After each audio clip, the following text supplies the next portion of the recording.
Thank you for joining us this afternoon. My name is Aranda Buford. I'm the Director of Communications for Upper Darby School District. Today, the Upper Darby School District joins Upper Darby Township and the Upper Darby Police Department in a show of solidarity and to share a message of unity. Superintendent of Schools, Dr. Daniel McGarry, is joined by our school board president, Mr. Ed Brown, Upper Darby Township Mayor Barbara Ann Keffer, and Superintendent of Police Tim Bernhardt for this joint press conference. We will hear from our mayor first, followed by our Superintendent of Police, then district officials. Thank you. Thank you. Upper Darby Township Mayor Barbara Ann Keffer. Thank you, Dr. McGarry, for inviting us to stand together here today and going forward to partner with the school district and have the tough conversations that we need to have to begin to heal our community. I am heartbroken. Our children are watching us, listening to us, to see our actions and reactions to everything that is happening here in Upper Darby and around the country. They see how we're handling the uncertainties of the pandemic, compounded with the reality that not much has seemed to change in terms of race relations.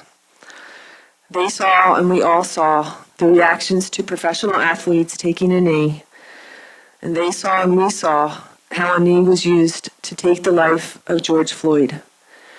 They see these things and know that something is very wrong. Our children look to us for guidance. Our children see what we post and share on social media, how we talk about what is happening. It is up to us to provide the leadership with the tone of our conversations and posts, and that is only a beginning. We all know in our hearts the difference between peaceful protest and looting. We had peaceful protests here on Sunday, and I saw one yesterday at State and Lansdowne. Let's not get distracted by looters or anything else from the legitimate root cause of peaceful protest: injustice, inequity, that results in the death of Black people. That injustice and inequity was in sharp focus at our peaceful protests. We have the opportunity to shape a future that addresses the long-standing systemic inequities that plague our nation. Let's not squander it. Let's focus on the hard work we must undertake and focus on creating a community based on compassion, mutual respect, and equity. Our children are watching and listening to us. We have to lead by example. Thank you. Good afternoon, everyone. Like the mayor said, I stand here with her and our administration, along with the school district, and I welcome Dr. McGarry bringing us together as one so we can work as a team, and most importantly, like I've told my administration, now is the time to listen. We're not here to talk at people. It's for us to listen, to come up with a plan, and the plan to move forward. With all the students and the residents in Upper Darby Township, with the mayor, her staff, and the school district, we promise you that we are going to listen and we're going to move this forward. Today's a new day, and we're going to begin to work on overcoming the challenges that this country is facing right now. Hello, my name is Ed Brown, and I'm the proud school board president of the Upper Darby School District. I'm proud to be here speaking with you today, but the senseless death of George Floyd has affected me on so many levels. As a Black man, as a father, and as a proud American. It angers and it saddens me that in 2020, that something so egregious can happen so callously with such a lack of humanity that it shocks the soul. It angers me that I have to sit my 12-year-old daughter down and my young adult sons and try to explain what this all means when I can't even wrap my mind around it. I pride myself in being a parent, as a provider, and as a protector. In fact, it's how I define myself as a man. In fact, it's how it helps me to shape and understand my role in this world. Despite that, I've come to the realization that I'm powerless. I can't protect my children from being Black. That's what they are and will always be. My wife and I instill pride of culture and self into their very fabric, so that's all they know. What keeps me up at night is that I can't protect them while they are living life by walking in the park or barbecuing with friends, or crossing the street, or even sitting in their own home. These are all mundane, everyday tasks and joys of life that should not put them in harm's way. We must be better. We must be better. I've always been able to provide answers to my children when they ask questions. I don't like not being able to guide them. It makes me feel inadequate, like I'm failing them. I don't fail. It's not what I do. So I need this township, this city, this state, this nation to be better. Let's start with ourselves. Let's fix one person at a time. Let's treat our fellow man with respect, grace, and dignity. Let's truly embrace equality and equity and diversity and understand that in essence, we are all the same, trying to be happy, trying to love on our family, and trying to do what's right. I don't know how far your journey is or how many adjustments you have to make, but let's start today. Let's start today so that there are no more George Floyd incidents. Let him be the last outrageous, senseless death that takes a piece away from our collective humanity.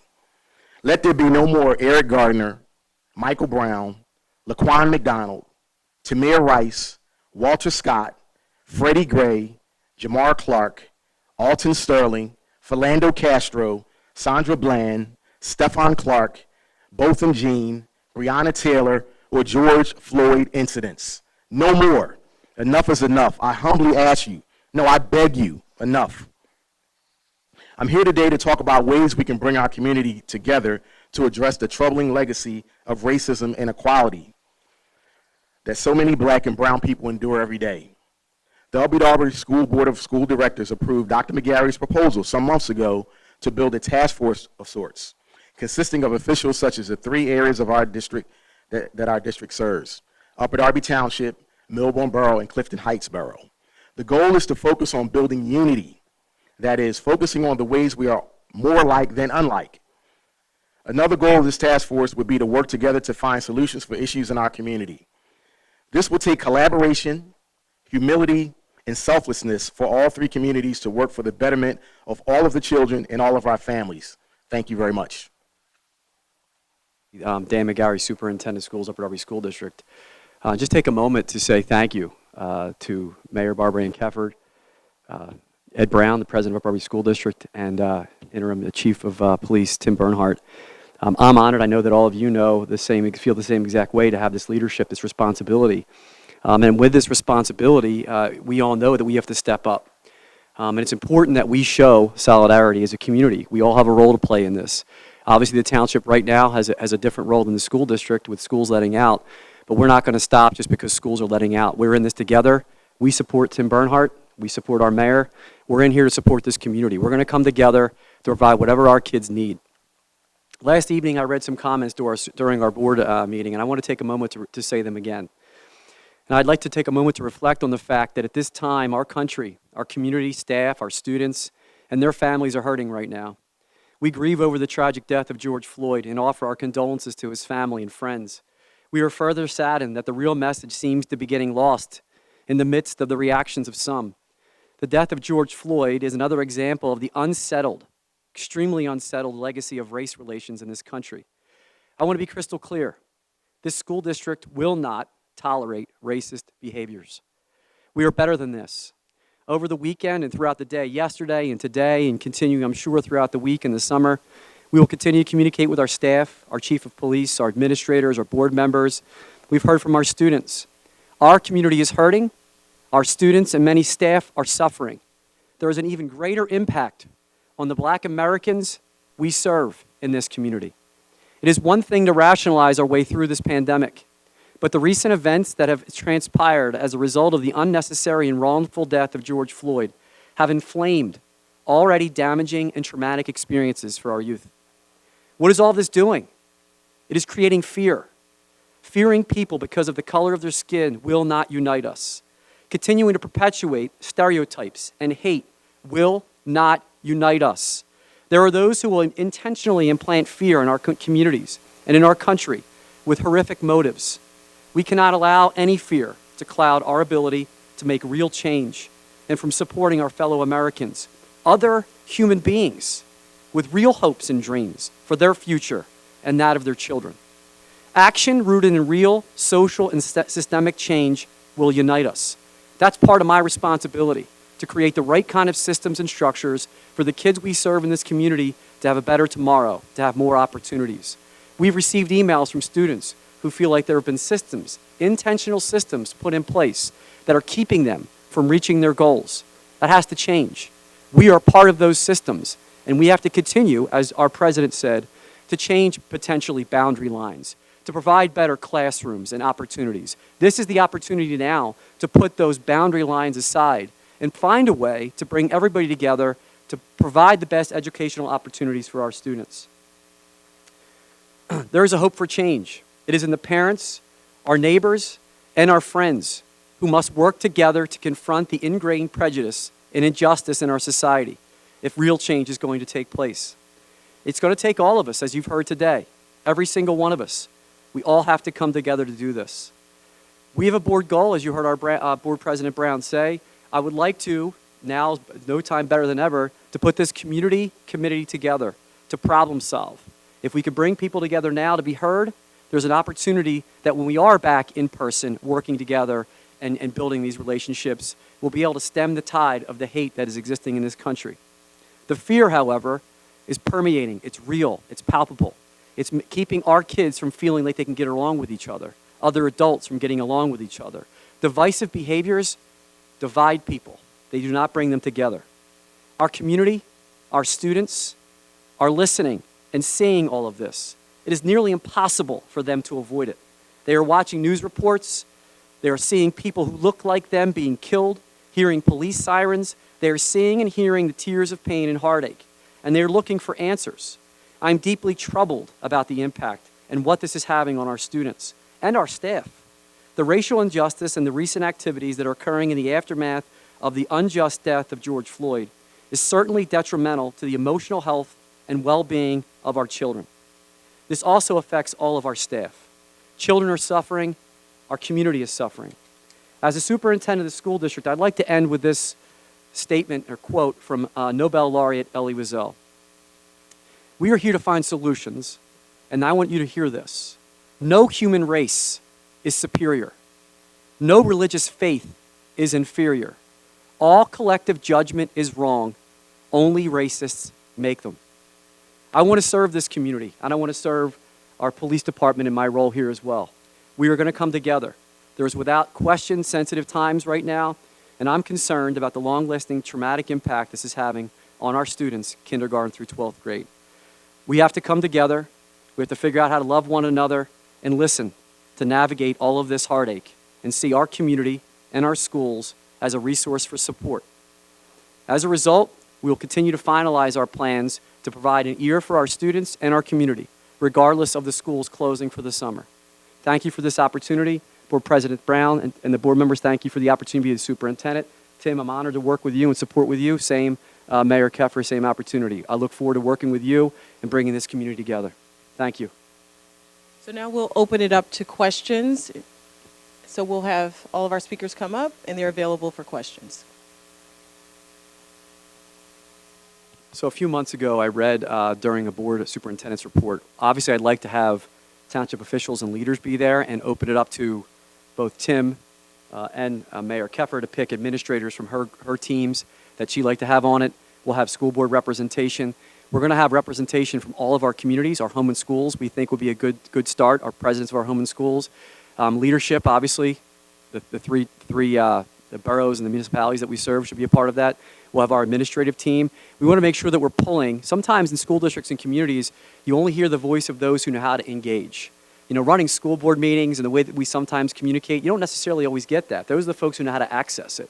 Now is the time to find a way to get those who are not familiar with those resources, intimidated with those access points, to go out and bring them in. So our opportunity is going to be to find representation from Stonehurst, Bywood, Millbourne, Clifton Heights. And let's put them all on a table to talk about what's going to happen when we're at football games, when the year kicks back up, right? Over the summer when school's not in session. It shouldn't just be all on Tim Bernhardt. We're a community, and the schools are a part of that community. So I want to have equal representation from throughout the community and talk about everything. Moments like now, you know, this year we've covered situations that have occurred before and after sporting events. How are we going to problem solve them together as a community? We should bring it to come together to make those decisions instead of going to a board meeting and hearing a decision. Or no offense to you guys, hearing you guys put something out that you heard that we did and then covering it that way. I think if we bring each other together to solve these problems, it'll also help us have people out there put down the myths and the rumors. And they'll be able to say, that's not true, I'm on this committee, here's what's coming out. You know, I think that the action items will look like this. Here's what we've discussed. here's what we've considered and our recommendations, and here's our next steps. And we should begin to communicate with that kind of focus with the decisions that we make here in the school district. Yes, it's a school-related question, I'm through this quite frequently. Listen, we had a conversation with our guidance counselors here in the school district, and I'll speak from the lens of Upper Darby, and you can take that and spread it to the other school district. Kids are unbelievably impressionable right now, and part of the comments that I left out today, we're working on trauma-informed care with our school districts. So, we are a very diverse school district, and each kid is impacted differently, right? Our kids get along well together normally throughout the school year. But right now, when certain things happen in certain communities, they're afraid. Can I like you? Am I allowed to like you? Am I not allowed to like you? So people are sucking them into the hate. And with the social media and the things that are going on, kids are reacting. Kids are reacting because they don't know how to process through these things properly. Part of my responsibility, part of our responsibility is going to be to bring those kids in. I'm going to tell you right now, we have kids doing similar behaviors here. Saying things on social media, pitting each other against one another, saying things about police that they don't even know why they're saying things. Kids are reacting because they're afraid, just like you heard the mayor say, just like you've heard me say. They don't know how to react right now, so they're making poor decisions, lifelong decisions, poor decisions. I'm sure you've seen things that have pulled up about us that happened 4 or 5 years ago that are on social media that we're handling, that we're addressing. Nobody's immune to this right now. And I'm certainly not going to be here to talk about another school district and the problems they're facing. We're all facing similar problems, and kids who come from maybe more privileged backgrounds feel like their world's being attacked, so they want to defend what they have to defend. And our school community feels like no one cares about us. We don't have a voice, so they need to react. There's different reactions that are happening here. I'm not going to focus on that. I'm going to focus on the fact that our kids need to be heard. There's real life problems. Everybody has them, and we're going to fix it here, and we're going to show people how to do it. That's our game plan. So, yes, the 69th Street corridor, we have the National Guard still assisting us down there with pedestrian and vehicular traffic. The businesses are not open yet. They are in, and they are evaluating and assessing the damages that was done to the properties and their businesses. The incident this morning was unrelated to Sunday's incident. As of this point, we believe it was a group of individuals that have been acting out for the past months, and now they're seizing again on the opportunity to go after the ATM machines. The ATM machine today that was attacked in our town, the investigation is ongoing. We're working with the ATF along with county officials, try to determine and analyze video that was recovered from the scene.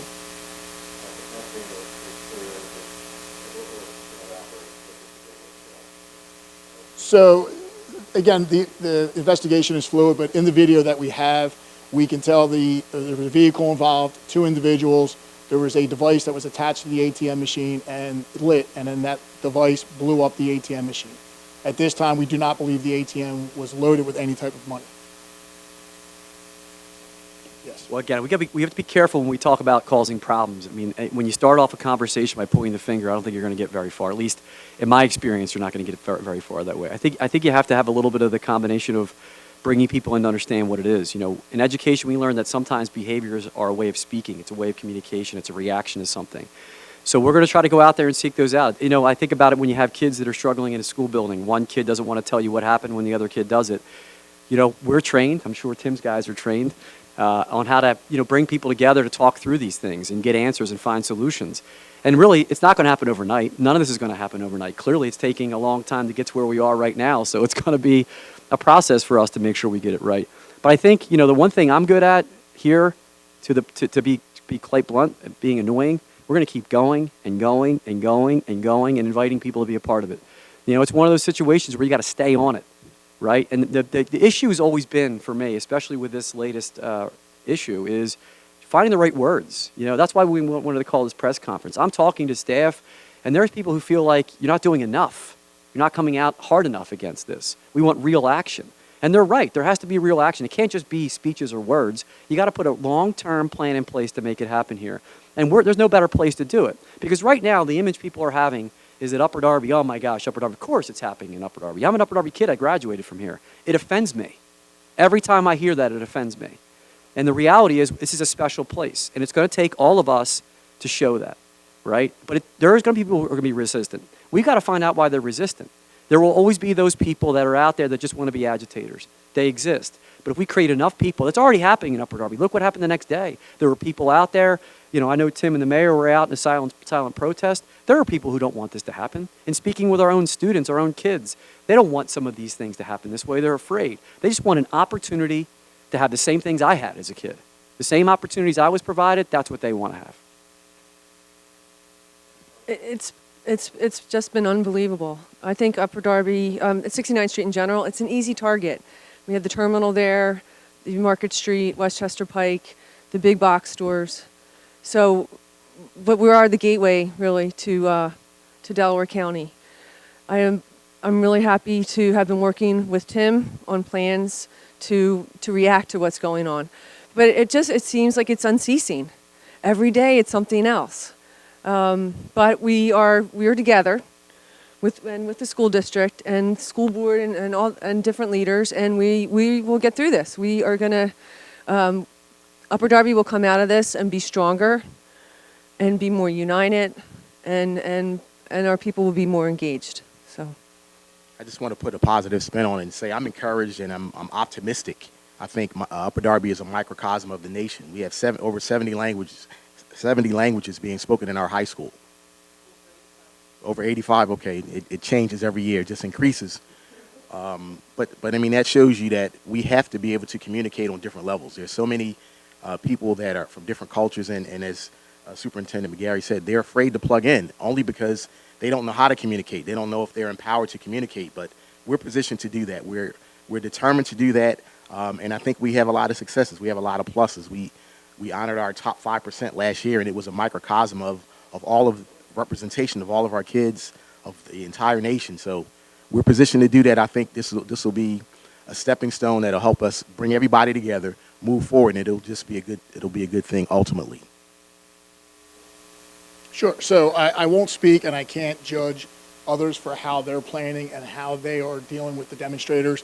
My approach with my administration, my command staff, has been not a hands-off approach, but to work together with the protesters that are out there. And on Sunday, when Upper Darby had the incident 69th Street, the last thing that I wanted to do, or my staff was going to do, was to entice or to make it worse. The incident for us was terrible. There was a lot of destruction, but there was no attacks against police. It did not turn against us, and I think our approach is the reason why, is we were forcing the crowds to move on and giving those that wanted to protest the opportunity to protest. There was no attacks on us. There was no firing. The looting did occur, it's outrageous. It was chaos, and it's unacceptable. But the approach we had was to not make it worse, was trying to handle it the best we could and move everyone along. So technical part of that is under the state law, there's two different things I've taken. Well, three different things. One is this a safe plans that we have to have a process, safe to say something, a plan where we have to communicate and coordinate our efforts together. There's also a state requirement that we have what is called an MOU, a memo of understanding, where we do share and work together with the local police department on how we handle incidents involving our students throughout the day, the weekend, over a course of time, that we're obligated to work with our local law enforcement to do that. I do want to say here in Upper Darby, I've seen posts, I've seen different types of things. There's a different rule of law what happens. Public school code is different than what Tim has to operate under, right? So Tim just can't come into a school and take a kid and do something with it. That's a misunderstanding. It's a cooperation when those things happen. And I would say by and large here in the school district, the police who do come to our school on our campus, the relationship is outstanding. We don't have armed security. We don't have police in our schools. We have regular security in our schools at this point in time. And we have a relationship with our law enforcement. When a crime is committed, we're obligated under the school code as well as the criminal code to contact the police. We have meetings. We have monthly safety meetings that we share information. We talk about how we can do a better job of it. We practice emergency drills together that we're obligated to practice. We have a great ex-police officer, Lou Gentile, who's actually in the room with us today, that heads our security department. He's a great conduit with the police, and they flesh things out, how they handle kids and they handle responsibilities. Have there been times when things could have gone better on the school district side? Absolutely. I don't want to speak for Tim. There's definitely times when we could handle things better. You know, the problem is, I'm sure if you're a parent, as a community member, our kids are so quick to react on social media, and whatever happens outside of school, it always makes its way into our schools, and you're chasing 6 or 7 different stories. And as a result of that, most of the time, the two kids that are involved in the original issue never even communicated with each other. It's a friend of a friend of a friend who's trying to see them get engaged in a problem. So we spend a lot of our time trying to sort through that. But we have a good relationship. We're certainly going to have to be more aware, even more so now than ever, as we have been, about how we handle that, how we discipline students, how we involve local law enforcement. And that's a big deal here in the school district, and we're going to continue that relationship and move it forward. So far with Tim, I think, I'm only going to move forward. The relationship with him has been unbelievable, the way that he communicates with us. There have been incidents now that have come up. They don't make the press. They're not going to the press like they used to. Your 3 minutes are up, I think, like a board meeting. But I think now the relationship is that with the police and the way that our kids are being treated right now by Tim under his leadership, we're not putting our kids out there. And maybe in the past they were, they're not anymore. Tim understands what we're trying to do to protect our community and our kids, because kids make mistakes and they should deserve a chance, to get a chance to reform and move forward in a positive direction. So, not just your responsibility, it's all of our responsibility, and I think Dan touched on that, is those that haven't been engaged before or involved, please get involved, get engaged, help us, call us up. We don't know each other, but if you call me, give me your name, information, Dan, us, the group, and everyone can move forward. I can assure you, as the superintendent of police, your children or child will not just be stopped, just for the reason that they're walking down the street. That's a promise I make to you and I make to all the residents. And as the superintendent of police here, we have a community affairs division, and that is great. But I tell all the men and women, we are all community affairs. Every officer, it's going to be everyone, and not just a single one or two officer that handles community affairs. It's going to be the entire 133-man department. And I, working with Dan, am going to form a special division. I don't know of the acronym yet. I'm working on it. But special services, something that works with the school hand in hand every day. Select group of detectives and officers that are here 24/7, so there's not someone different every day or a different face. That way we build that together and continue to move, and everyone will know. The parents in the school will know who those officers are, who those detectives are, along with the school officials. Maybe if that helps. Okay. You would agree that there are times when the adults sometimes are just as bad as the children, right? You would agree with that? So as a school district, we operate a little bit old school at times too. So don't be shocked. We try to, just in this very room, we say to some families, look, you're having problems in the neighborhood. And we all know that sometimes they start under different circumstances. And, like a parent, we're out working out. I'm thinking right now, I'm out till 8 o'clock at night and my kids are at home. Kids are kids. All of us have those situations, the peer pressure that's trying to get on. It's really important that we are a team. So if I pick up the phone and call you and say, I need you to come to a meeting with me with your kids and these other parents, we got to set the example. The only way we're going to solve this is if you're willing to come to us, we drop our guard, we're vulnerable, and we say, look, we're in this together, just like you said. I don't know your name, but I want to get it after this meeting. You said it. My kid won't act like that. The moment we go into a meeting and say, it doesn't matter, you're a reflection of me, you're a McGarry, you're a whatever. You walk out of my house, you have my name on that jersey, right? Don't act like that. I need you to be a part of those conversations with us, because there's been sad times when we go to a meeting and the adults are worse than the kids sometimes. I'm sure Tim deals with that as well. So we need to come together to have those conversations, not point the finger, but come together and say, look, we can't do this. Our kids are seeing it, much like they're seeing it right now. If they think they can get away with it on a national level or a local level, they're going to try to get away with it. That's what kids do. They're born to push the envelope. Okay, if there are no more questions at this time, thank you so much for coming out.